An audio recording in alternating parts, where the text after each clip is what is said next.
আসসালামু আলাইকুম প্রিয় দর্শক, আপনাদেরকে একটা দৃশ্য দেখাই। দেখেন, এই যে রাস্তাটা আপনারা দেখতেছেন, এই যে রাস্তাটা ফলো করেন, এটা হচ্ছে রাস্তা। হ্যাঁ, এটা একটা আপনার ট্রেন স্টেশন দেখতেছেন, ট্রেন লাইন উপর দিয়ে গেছে, এটা হচ্ছে রাস্তা। তো আমি যখন মালয়েশিয়াতে আসছি প্রথম, আমি দেখছি যে এই রাস্তাটা কিন্তু বিশাল বড় ছিল। এই যে জায়গাটা আছে না, এটা বিশাল বড় কিন্তু রাস্তা ছিল। তো এই রাস্তা তারা ছোট করছে, তাদের এত বড় রাস্তার এখন কোনো দরকার নেই। এই রাস্তা তারা ছোট করে কি করছে, এখানে আপনার মানুষ চলাচলের জন্য জায়গা করছে।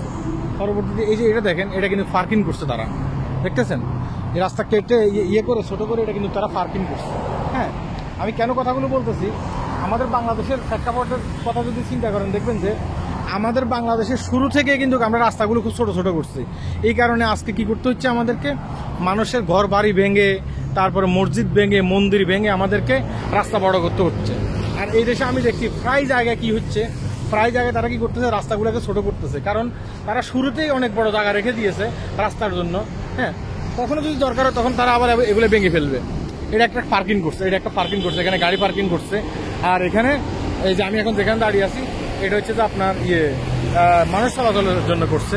এটা হচ্ছে যে আপনার ট্রেন স্টেশন। হ্যাঁ, এটা হচ্ছে ওই যে ট্রেন চলে যাচ্ছে, দেখতেছেন, এটা হচ্ছে ট্রেন স্টেশন, ট্রেন চলে যাচ্ছে। আর রাস্তাগুলোকে তারা আরো ছোট করতেছে, কারণ এত এত রাস্তার দরকার নেই তাদের।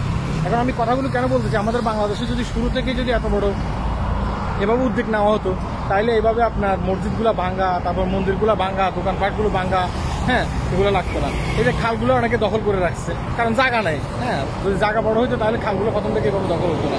এই কারণে ভিডিওটি করতেছি। আল্লাহ হাফেজ।